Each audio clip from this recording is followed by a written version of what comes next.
to our digital version of creating the panels for your graphic novelette. So you'll see here that I'm starting on the website for Affinity. Affinity is a professional level piece of software that is good for photo manipulation, digital painting, as well as vector graphics.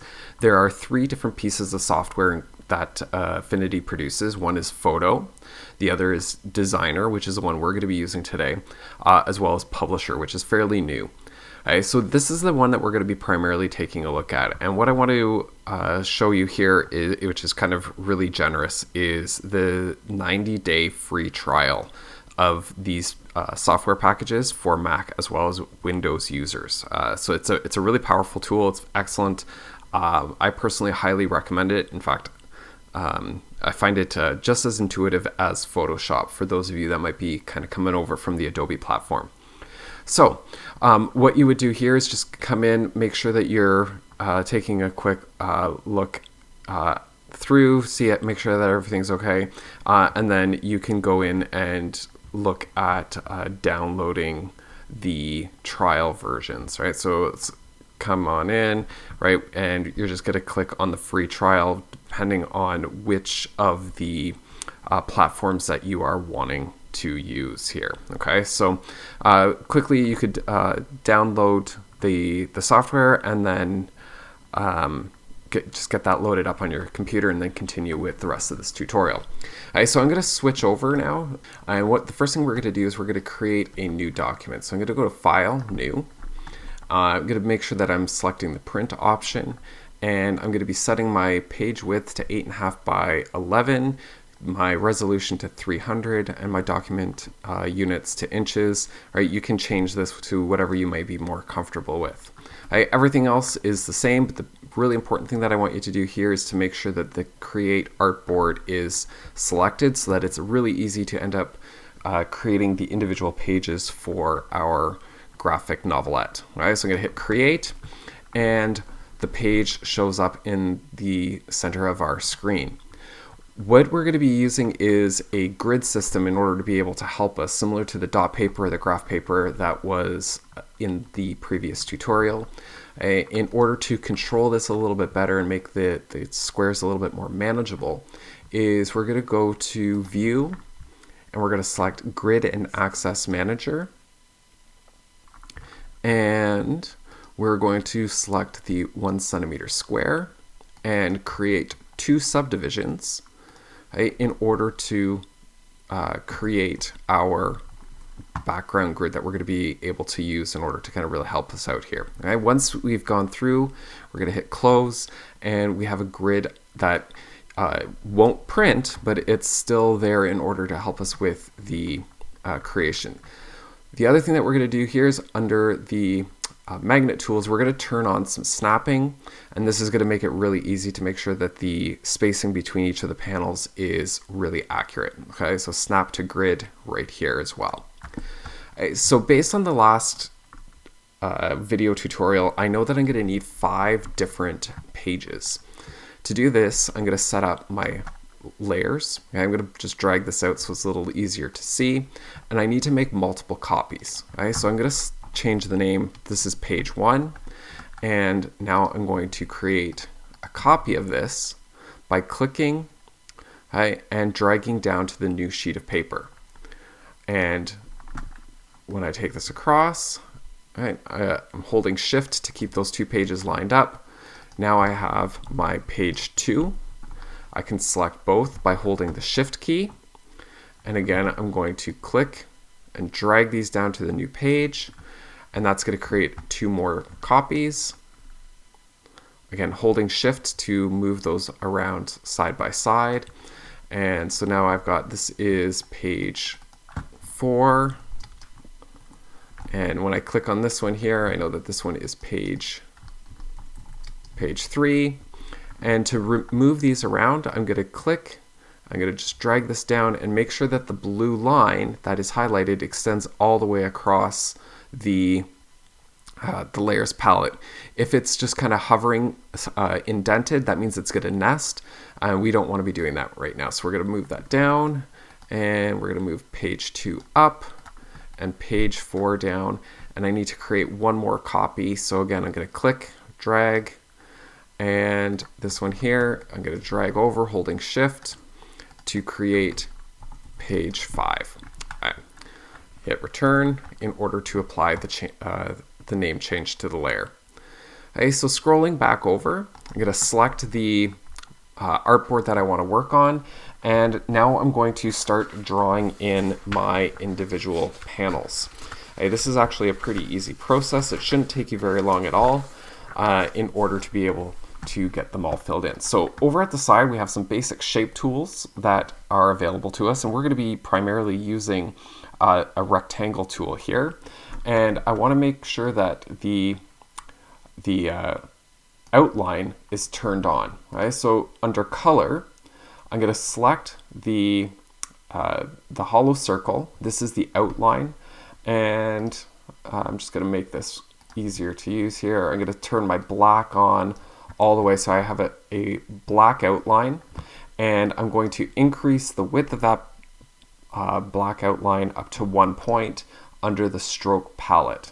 Okay, so that is now all set up, and now I can start drawing really easily. So using this square tool, I'm going to just start clicking and dragging. So you'll notice that there's 2 squares on this side, 2 squares on the top, and 2 squares on the right. That's going to be my outer margin area, and I'm going to just keep kind of clicking and dragging as I go in order to create my basic shapes. You'll notice also that there is a slight colored tone.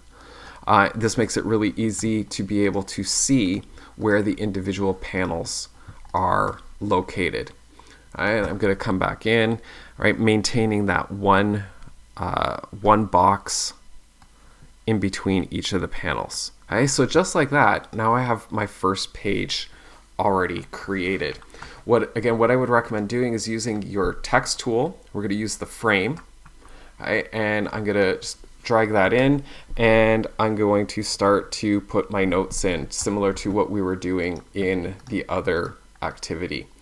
Okay, so I'm going to just line that up kind of with the bottom there, copy and paste, which would be Control C or Command C depending on what platform you're on, and then Command or Control V in order to paste it. And this is just going to allow me to very quickly copy and paste. So here I have my extreme close-up of the eyes. Okay, and then again, I'm going to go to my selection tool, select that object, and I'm copying and pasting that as well. Okay, so what's happened here is that this bit of text is underneath this rectangle. So I just need to drag this down underneath, and away I go. So, and this is a medium shot, working at computer.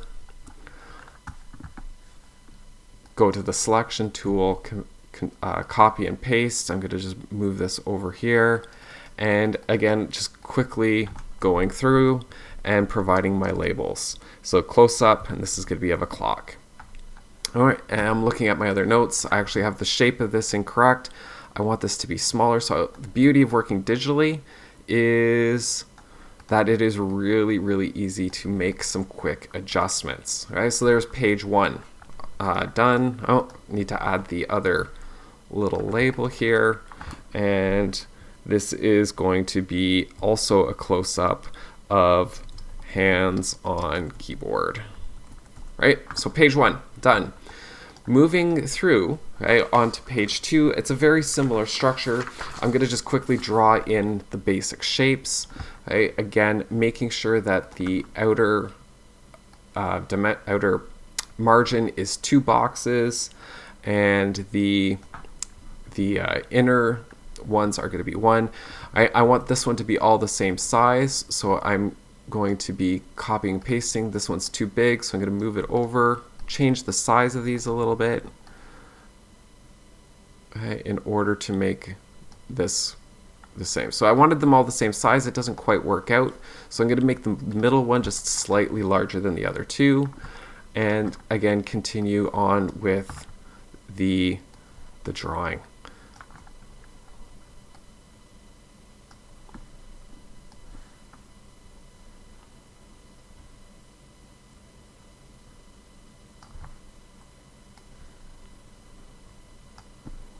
Okay. So normally I would go in and I would be adding all of those labels in, but I'm going to just hold off on that. You don't need to watch me do that again. Okay, so I'm holding the shift key on, sorry, the spacebar key, and clicking and dragging. I get that little hand that allows me to navigate through my document. And this is the part that I really wanted to show you, is how to control the overall shapes, because we've just done some simple rectangles for now. So I'm going to select page 3. I'm going to start by creating 3 rectangles. Again, just copying and pasting these, right? Changing their sizes up a little bit. Okay, again, making sure that there's one space in between each. And I want these to have a bit of an angle. So what I'm going to do now, okay, is select the individual corners by using the node tool. Okay. In order to use this, I need to convert this basic shape to curves, and you'll now see that there are nodes. Okay, so the direct selection tool, or the node tool, okay, over here at the side, and then when you click on an object, you need to convert it to curves, and I'm going to just repeat that 3 times. And this will allow me to then grab the corner and to manipulate the angle of the shape that I'm working on. All right, so very quickly, I have those 3 different shapes set up. Right, again, maintaining my 2 box margin all the way around. Right, you notice that I had to go back and fix that one. And again, I would be going in and working, making some corrections to some of these. So I'm going to actually kind of move this one over a little bit more, make it more like so, just to create a little bit more energy. And I kind of want this one to be a little bit bigger. There we go. Okay, again, label. All right, so the rest of it is very, very simple, right? Going through, I'm going to select the next artboard, and I'm going to create my basic shape, right? And making sure that I'm maintaining the 2 boxes, and select the node tool, select the object. Sorry. All right, convert to curves, use the node tool. I want to move this one up, kind of like so. And from here, I'm going to add in a couple of more boxes. I'm going to overlap them a little bit, and just to work with here, maintaining that overall shape. Right? And again, convert that object to curves, and converting this one to curves, so that when I use the node tool over at the side, right, I can come in and I can move this around. So what you'll notice here, though, is that this is getting a little bit kind of tricky. I'm going to zoom in on this particular spot, and the alignment here is a little bit off. So I'm going to come in, I'm going to take off the snapping just temporarily, and I'm going to bring that across so that it lines up more consistently with the other line. Once that's done, I'm going to come back in and turn the snapping back on, and then just simply finish up the last of my designs. All right, so this is another way that you can go about creating your the panel overview. It's really simple and ready to go. When you have these done, you need to just get them out of the computer or out of the software for me so that it's easy for me to see in Google Classroom. We're going to go to File, and we're going to go to Export. This is where it's a little bit slow. You can choose either a PNG or a JPEG. It doesn't really matter. It's up to you at this point. Right? And you have to select the pages, right? Or you can select whole document, and then simply hit export and just have an idea of where the file is going so that you can include it in your submission. All right, so this is an alternative to drawing. See what you think of it. If you have any questions, please make sure that you're asking. Good luck. We'll see you guys soon. Bye.